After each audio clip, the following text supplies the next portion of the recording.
What are we waiting for? Take this! Except for my kid being born.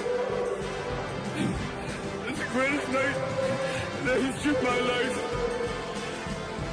I just want to say one thing to my wife from home. Yo, Adrian! I did it!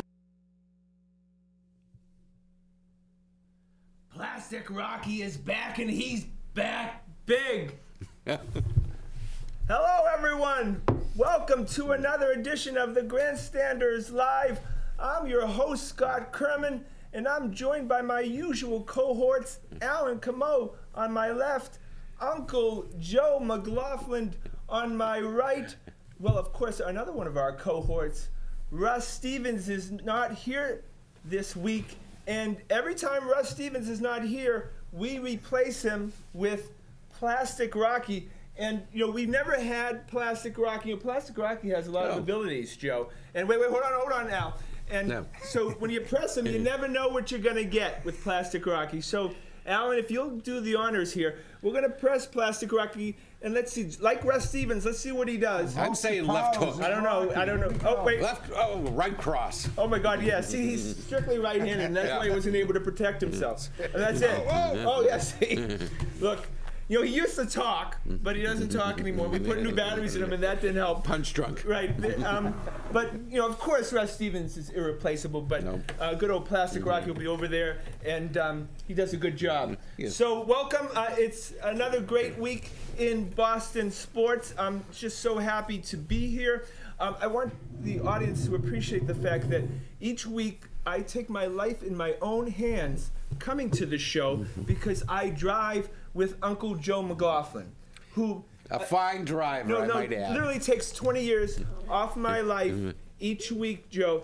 Step 9. Yeah, no, apparently you're step 9. What is this? That's the best driver. That's the best driver possible. What's step 9 in the driving? Zero deductible, people. Zero deductible. You're the only one. Would that be on your obituary, Joe? Yes. Yeah, a current AAA member and a step 9. Yeah.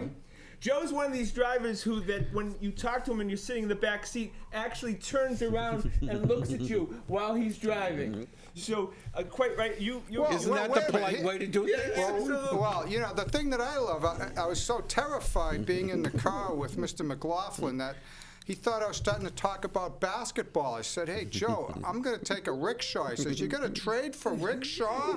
So I'm like, no, I'm going to take a rickshaw, you know, to here. But Joe, you said you're a good driver and you've never been in an accident, but yet... No, 20 years ago I was in one. No, but tell the people how many times what do you have in your car hanging all over the car? Well, there are a few warning slips, but no official...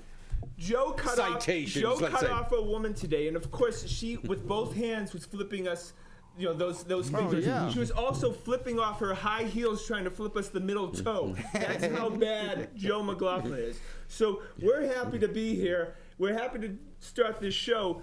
And guys, the Celtics and Bruins, obviously, we had a wonderful time with the Patriots, right? We were on top of the world.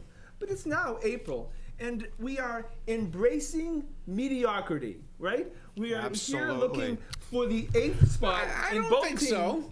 You don't think so? No, I think, you know, I like these little miniature pennant races we've got going with the two teams. It piques my interest. It gives me, you know, reason to turn the game on now. Last year, I didn't turn the Celtics games on by this point in the season. All right, but with the Celtics, you want them to make the playoffs? It doesn't matter. Okay. Come on. 100%. I want them to make the playoffs. And the Bruins, too, I want them to make the playoffs, although I'm not as gung-ho with the Bees. It's remarkable because we're scoreboard watching with like 10 teams, right? Yeah. So every night the Celtics are in, the Celtics are out. I don't know. You know, they're not a 500 club, right? They're going to end up being defeated in the first round, right? Yeah, Atlanta, right? That's you know, a given. So why are we going to go through all this? Let them these young kids get their feet wet in the playoffs. See how, you know, the big boys play and get a little experience. Well, let Stevens have a little experience too. But wait a minute, let's get a consensus here, okay? If both teams should make the playoffs, Come on, Celtics aren't going to do anything. No. They're not going to do it. But let's face it, who maybe has a better chance? Maybe the Bruins have it. Maybe there's a dynamic that we don't see. Oh, yeah. Hockey can always be that Maybe way. they're getting healthier. Maybe they can find their mojo. But let me tell you something. I've done my little study. I've done my little analysis of hockey here. Let's face it, last year, the Bruins were one of the better teams going into the playoffs. Of course, obviously winning more games helps. But what made the Bruins such a great team last year, and I think they got a little bit snake-bitten, was their goals forged versus the goals allowed. There was quite the difference. Yes. So if you look at the hockey teams now, let me just go over some of these little differences here. What's the best team right now in hockey? What would you say? It's the New York Rangers. I like Anaheim. Well, Anaheim. Okay, I know, but I will go to the Bruins. Wait, just hold on that thought. Let's start with the Celtics first. The great thing about the Celtics and the Bruins right now is we're actually seeing young players like Marcus Smart for the Celtics to develop in front of our very eyes. And that's the things that if you know your team's not going to win a championship, that's the fun part of watching your team, is to watch these guys develop. And have you seen Marcus Smart? He's definitely showed great development in the last couple of weeks, especially.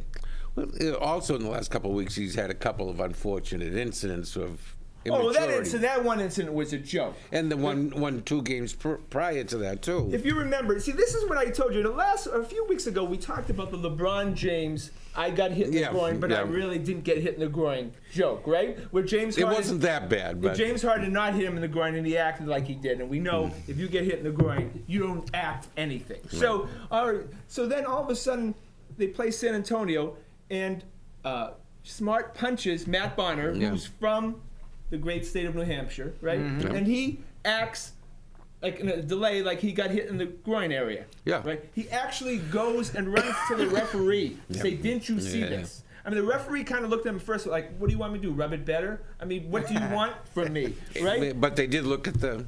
But that was embarrassing because he really didn't hit him there. Yeah. Because, right? I mean, and so he's got a bad reputation all of a sudden. Marcus Smart is a punk. Brad Stevens actually kind of threw him under the bus a little bit, right? I mean, at that point. He'll be able to live it down over time, but the referees, who don't see him every night, that will linger with them for a while. It'll take him a couple of years to erase that with the refereeing crowd.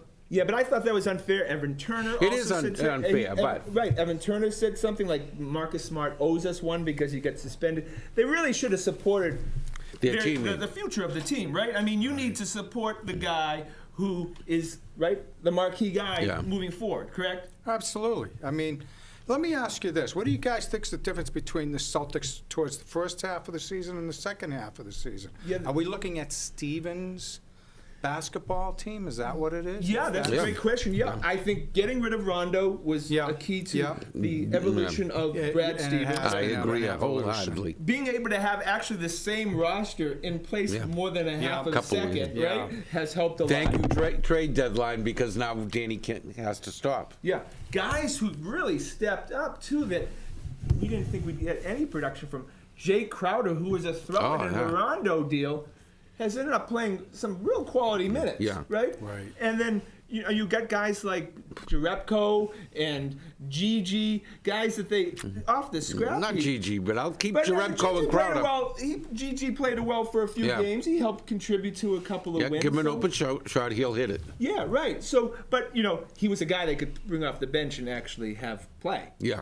And they needed bodies at some point. So, and also, now it's Brad Stevens' team. Guys like Brandon Bass have really stepped up. Yeah. Oh yeah. Brandon Bass. There's been a big change in his play. He's 6'5". He's the center. Yeah. Yeah, I mean, And sticks his nose in there does too. and he's in a contract year, as we know. When you're in a contract year, you play a lot better, right? So that's what I take from this team moving forward. But just because they've progressed right now, that doesn't really mean that all of a sudden that they'll make that next jump forward. That's not always a guarantee. No, but we'll wait and see. If they can just attract a quality free agent, maybe Danny can swing a trade, maybe get a big man in the draft. You've got a nice core. The backcourt is fine. You got 4 solid players there, and Bradley, Smart, Isaiah Thomas, and Evan Turner. Yeah. That's 4 quality players, and I think they're all under contract for like the next 3 years. Yeah, right. So to me, if you can get a big defensive center and you can get a small scoring forward, Yeah. Celtics are in business pretty quickly, right? Yeah, I agree. And I nobody agree. thought that would ever be the case. They can be in the top. They could easily, given that, would be in the top 4 seeds easily. Yeah. You know, it's funny about sports. Usually, of course, we know the Patriots never give up any information ever about injuries or anything. But Danny Ainge, when asked this week about what his plan was, said he had no master plan. What? Haven't I said that before? Right. We're talking about a business that's worth $2 billion and we don't have a business plan? Yeah. What do you think of that comment? I think he's winging it. He's playing it by ear. Whatever comes his way, he's jumping on. And that's the way he's going to build his team. If an opportunity's there, he takes it. If the opportunity's not there, Do you think Danny Ainge is a smart guy? Hey, he made some good moves to get the big three together, so he can't be that bad. Yeah, how long does he get to live off that? well, I think the Isaiah Thomas trade was a good one. It was, yeah. And I think he made the best. He got plug. really not much in return for Rondo, but I think that was the best of a bad situation. Yeah. Because now, if Dallas was to turn around and try to get rid of Rondo, they wouldn't get half that. No. They wish they could get rid of Rondo. Yeah. Apparently, every time the Mavericks lose, they blame Rondo Yeah. for it. So that's good. That was a great trade. So he's worth the money for him right there. They can blame we got everything on number him. one picks. We got all these picks from the guys that we flipped. So that was a good deal. All right. So talking about other young players, when we segue over to the Bruins, and that's your sport. Pasternak and Spooner, two young players. In fact, Pasternak is the youngest player in the NHL. Have turned out to be huge stars in the month of March, leading the team in scoring. Yes. Have kind of infused this great energy. All of a sudden, we've seen the future, Alan, of the Bruins, and it looks bright. Well, that's what I'm wondering about. You know, last year, like I said, the Bruins were one of the best teams around. And, they got kind of snake bit going into the playoffs. Are they going to do the reverse this year? They're not this big, team that's going to Machine. go out there and score a ton of goals. But are they finding their formula just the right time? Is that what's going to happen? Is this team starting to come together just at the right time? Well, I think these two young kids are really pulling Lucic along. Yeah. He's a follower. He would only play, like when Horton came to life, he played. Right. When Aginla came and played, he'd play. If you're lazy on his line, he'll be lazy too. If you're flying, he'll skate like his hair's on fire. That's a and great those point. kids are on fire. Defensively, they're a liability, and they're going to have trouble in the away games hiding them. At home, you can arrange the matchups. On the road, they're going to put the other team's going to put the number one offensive line against those guys and take advantage of them, exploiting them. Yeah. But that's a chance you got to take. You want that offense? Well, you got to take a little, bad defense with it. And Milan Lucic, you're right.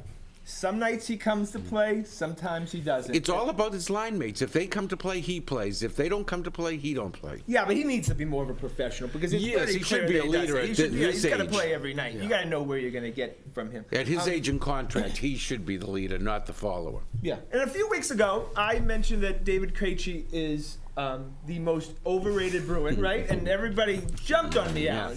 David Krejci. I'm like, you couldn't believe what I had just mentioned. But I want to mention that David Krejci has come back to the Bruins the last few games. Playing right wing. Playing right wing on the second line, right? Yeah. No points, right? Nothing. Done Bergeron's not feeding him. done absolutely nothing for the Yeah. Bruins. His legs aren't there. You're right. His legs aren't there yet. Oh, well, look, I used to have problems sleeping, right? And, I used to take a lot of stuff, okay, right?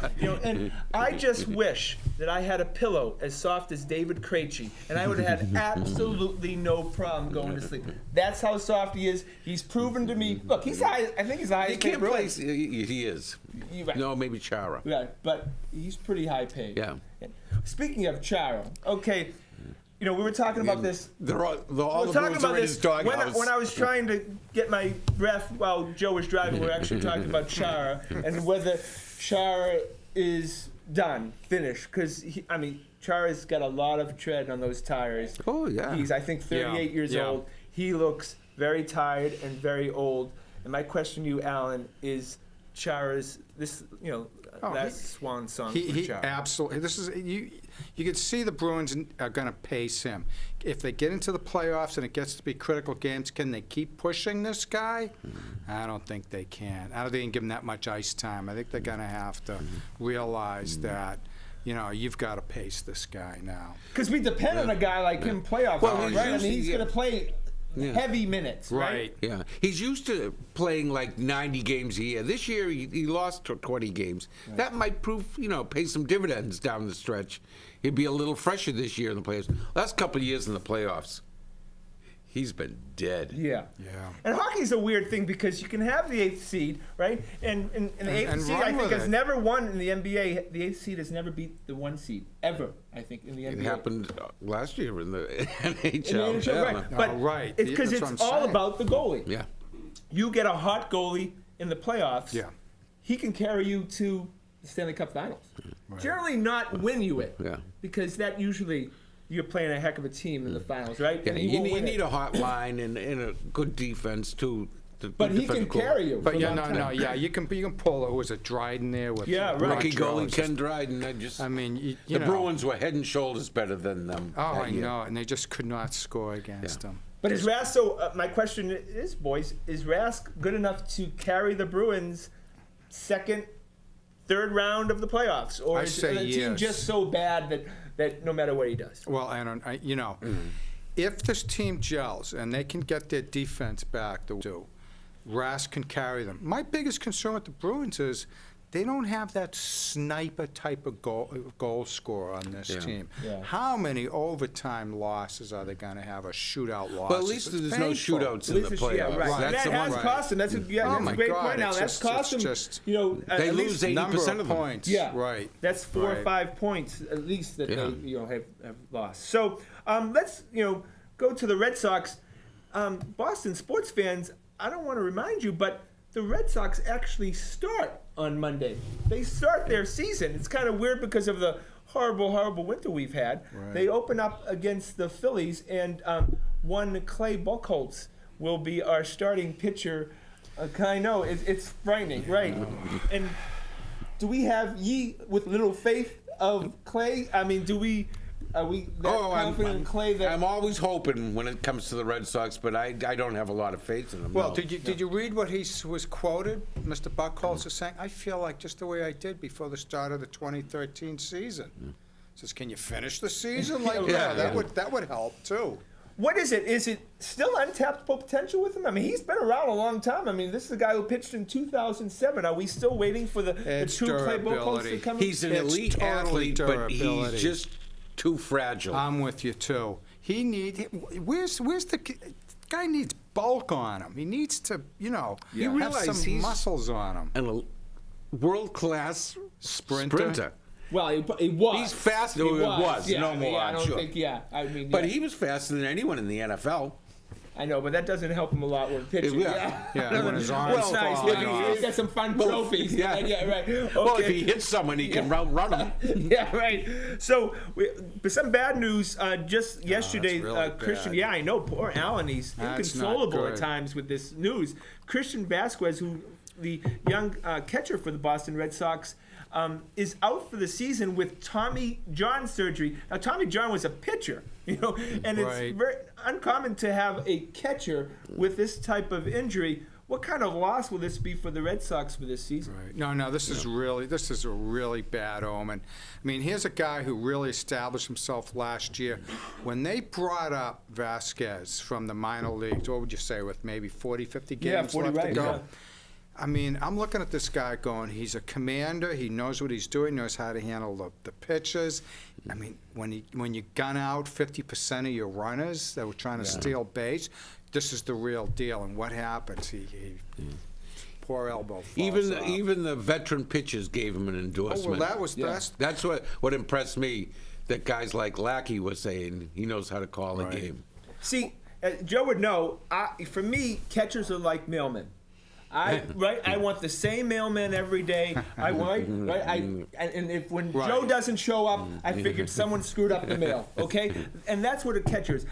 We want the same catcher for years, right? Right. You want that Preferably Johnny Bench. Right. You want exactly. Yeah. You want the same guy behind the plate and catching the game, handling the pitchers, and obviously, he's going to regress, his career losing this year. And the Red Sox are not going to be able to replace this guy this year. But Al's high on Hannigan, the replacement. Hannigan will be okay. He'll be fine. He's a professional, do his job. But the point I want to make about catchers is that some catchers can really dominate and help a pitching staff. Wasn't there a catcher who went up to Sandy Koufax before he was never even being close to being a household name and said, "Why are you pitching like this? Why don't you try this way?" And it definitely helps him. Absolutely. It was night and day. So, I mean, when Fisk went over to Chicago, he improved their earned run average. A lot of times, catches are big, important. A half run. Oh, sure. Absolutely. So it's been a quiet exhibition season, really, coming out of Fort Myers. We haven't had much noise until now. I don't know if Ben Cherington has any children, but apparently it was Bring Your Right Fielder to Work Day last week, as Ben Cherington didn't realize. No, right. He didn't realize that Shane Victorino was the GM for the day, because Shane comes out. I don't know if everyone sees this. He comes out and he says that the Red Sox should acquire Cole Hamels because we don't have enough pitching. Right? Yeah. Okay, which of course I'm sure the pitchers of the Red Sox. I'll buy that, yeah. But right, the pitchers, we can say that. That's our job. But he's not supposed to say that because that's the pitchers on the team. That's the guy dressing next to him. Yeah, right. And then he says, because he's in competition now with one Mookie Betts and Castillo for the outfield position, that it would behoove the Red Sox to actually trade a prospect from the outfield because it's too crowded there. And I wonder who he might have been speaking about. And who has been linked as the person to be traded for Cole Hamels ever since the beginning? Mookie Betts. Right. So when you heard that, what was your reaction to good old Shane? Let me tell you something. There's a great quote by Abraham Lincoln. It says, "It's best to keep your mouth shut and be thought a fool than to open it and remove all doubt." Yeah. It's like, Shane, you're such a talented ball player. You did such a great job in 2013. Maybe you're back on the beam again. Just shut your mouth. Yeah, right. Yeah, he plays hard. I'll give him Great that. ball player. Yeah. But, I'm used to every time, he was running his mouth so much, I figured he'd pull a muscle in his mouth because every time Shane Victorino runs hard, he pulls up lane, right? I've never heard of an athlete doing something like that, especially when the season hasn't even begun yet. We don't even know how good these guys are. My personal opinion is I think Rick Porcello is going to be your number one starter. Oh, I agree on that, too. I mean, you have to develop, right? He's a young guy. You go from being the third starter to the second to the first. It's Rick Porcello's time. Just like Scherzer went from the third to the second to the first on the Detroit. Right. So I don't know. Look, sure. Do the Red Sox need additional pitching? Sure. Doesn't everyone need additional pitching? Wouldn't everyone take Cole Hamels? We'll take a closer right now too. Yeah, and that's our next problem. Okay, we depended on a 40-year-old man, Koji Uehara, to be our closer, and he got a non-playing injury. He's pulled his hamstring, and apparently, who knows when he comes back? We now have Edward Mujica as our closer starting the season. I'm not brimming with confidence there. Well, what I think is even bothersome is that you've got your reclamation project in Ogando there. Right. He looked good at the beginning of the season, and he just got lit up. Yesterday? I mean, do you even know who all the relief corps is going to be for the Red Sox starting the team? I mean, this is I don't even know program. I don't even know the regular starting lineup too much anymore. There's a lot of new people here, so I have no handle on this team. I'm going to root for the Red Sox. I always have. I always will. But I got to see what we got here before I can. The log jam in the outfield is unbelievable. I mean, you got to look at some of the bright spot of it, though. Yeah. Who's that? Alan Craig. I was just going to say, Craig could be a trade bait. Well, I'd like to keep him, to tell you the truth. I think no. I'm hearing that Napoli, if they could get rid of him, because he's getting He'll paid be your first baseman. $18 million next a year. They'd like Yeah, to get rid of him Craig. because Craig's like $5 million a year. What'd they get Craig for? Just this 1 year and he's done, or what? No, or he's got a another 3-year deal. Yeah. He had the foot problem, and Seems to have overcome that. Kelly was the throw-in, not the other way around. All right, I'm gonna Right. throw a little. I'm gonna throw a little trade rumor your way and see if you guys would take it. Straight up, right now, Mookie Betts for Cole Hamels. Straight up, nothing else, nobody else. Right now, would you do it? No No. way. No. I'm a Mookie Betts fan. I am too. So I'm you guys are convinced. just sold. I'm sold on Convinced. Mookie. Yes, I am too. Okay. He's been promoted like 6 times in the last year, and he shined every time he went to the new place. But you guys are intelligent sports fans, and you know that A pitching, bird in the hand is worth two in pitching the is bush. far more important than any positional player. But can Cole Hamels do it in the American League? Right. He's never shown he could. He's a quality pitcher, and I think he can do it anywhere. So you wouldn't do it straight up, because if the rumors before, right, this offseason where we would have to give him 3-4 prospects, and now we're narrowing it Now down. it's down and to you one. wouldn't even do it for one, just because he's had a good spring training. No, he had a No, good year come on, last he did year, have a all good the way year. around. He showed a lot As a of second potential. baseman, and now he's As playing an the outfielder, outfielder he's for the great. first time in his life. Shaggamos, he looked pretty good He out looks there. very He wasn't good out Jackie there. Bradley Jr., but he was better than anyone else Makes they a put good out there. line to the ball. He's the real You deal. guys are drinking the Mookie Betts. Yes, we are. Kool-Aid. Yes, You I are. am. Here's I am. always my Yeah. feeling. You get Cole Hamels in, he goes, ow, my arm. Or, excuse me, the left arm. Ow, my arm. How old is Cole Hamels? I don't know, 30 years old. Yeah. No, older. No, he's older 31. than that. Not that much Yeah. older. 31. But I thought they weren't giving contracts to guys over 30 anymore. That's right. Guys, I just want to remind the fellas that we were talking trash about one Jackie Bradley Jr. coming out of spring training last year. Yeah. He was going to be the man. We probably would not have traded Hamels for him last year at this time. Probably not, right? I would have. He grew on me. Oh, okay, all right. But I'm just saying that sell high, boys. I would do that in a heartbeat. To That's get a for number Hamels? one starter for a prospect. He's a prospect. You Yeah. don't know how that's going to work out. But is he a number one starter in the AL East? He's at very least a very He's at least a number quality 2. pitcher who will contribute to the Red Sox for many years to come. I would drive Mookie to the airport. And I think Hamels No is way. under contract for a couple more years too. That Yeah. he'd be under their control. Well, we'll see. All right, well, we got to wrap this up. So it's March Madness. We've got to get your predictions. Michigan versus Duke, and then Kentucky versus Wisconsin. Who's going to win those games? I like Duke and Kentucky. I'm rooting for Kentucky because I want to So see Duke him. and Kentucky in the finals.